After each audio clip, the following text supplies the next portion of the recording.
कुछ संत जन है, अगुआ साहब है, सभी को कमल चरणों में साहेब की साहेब की साहेब। देखिए, इंसान अगर मानवता में हम लोग गिनती होता है और जो सही चीज है उसी चीज को हमको और आपको करना चाहिए।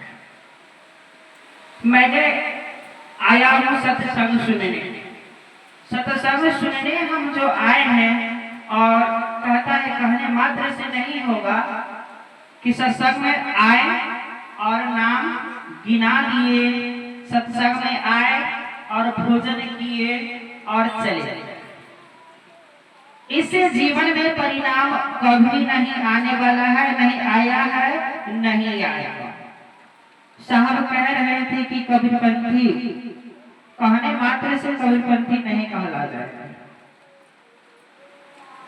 उस कहा गया है रास्ता जो बनाया जाता है, ये वो दरभंगा का रास्ता है, वो कलकत्ता का रास्ता होता है। हमको जाना है दरभंगा के रास्ता में, तो उस रास्ता में जब तक हम चल करके नहीं जाएंगे तो दरभंगा नहीं पहुंचेंगे। तो यह रास्ता हम लोग के लिए बना गया है कि कबीरपंथी का लाइन क्या है, कबीरपंथी को करना क्या चाहिए, ये चीज को हम लोग करते नहीं है। मैंने तो उम्र भी ज्यादा नहीं है और मैं इस चीज को मैंने अपनी माँ से सुना करते थे। हमको जो मम्मी सुनाती थी कि मेरे घर में कैसे होता था, मेरे बाबा क्या किए, मेरे परबाबा क्या किया और हम क्या किए। हम सबसे पहले हम कहते अपना गलती कर, पहले मैंने भी पूजा किया करता था।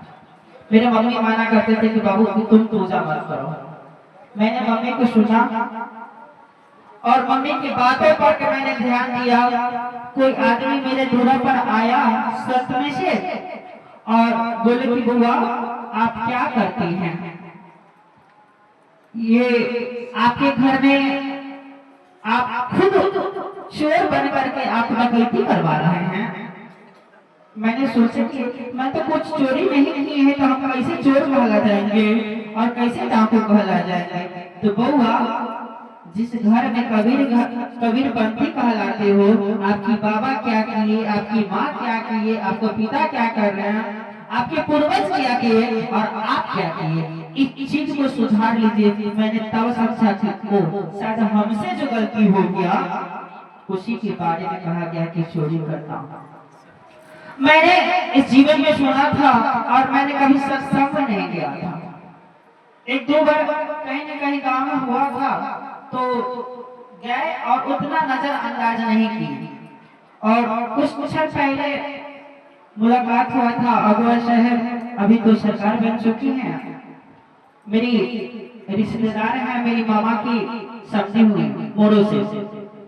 वहाँ मेरी मामा के देहांत हुआ तो उसमें सरकार कोई कामकाज से नहीं पहुंच पाया सत्संग में। प्रोफेसर साहब बोले कि आप लोग खुद करवा दीजिए, तो अगुआ साहब ही सत्संग करवा। उसी में हमको परिचित हुआ और मेरे घर में सबसे चला करता था कि ताज संस्कार। मेरे परिस्थिति मेरे सामने आया, मैंने अकेला बच्चा सोचे क्या करे। मेरे माइंड में आया कि नहीं फोन किए, हम मोड़ो जिया को फोन किए और वहाँ सूचना किए कि स्थिति किसी भी समय घटने वाला है और मम्मी की अंतिम यात्रा हो रहा है, कैसे होगा, तो आप टेंशन नहीं लीजिए, हम हैं। मैंने खबर किया और मोरो से भी सब आदमी की गए और वहाँ दाह संस्कार मैंने जिस आधार से किया, मैं नहीं कोई कर्म किया है, नहीं कोई कांड किया, न तिराती, न श्रद्धा, न श्राद्ध, न नौकुश, मैं कुछ नहीं कहा।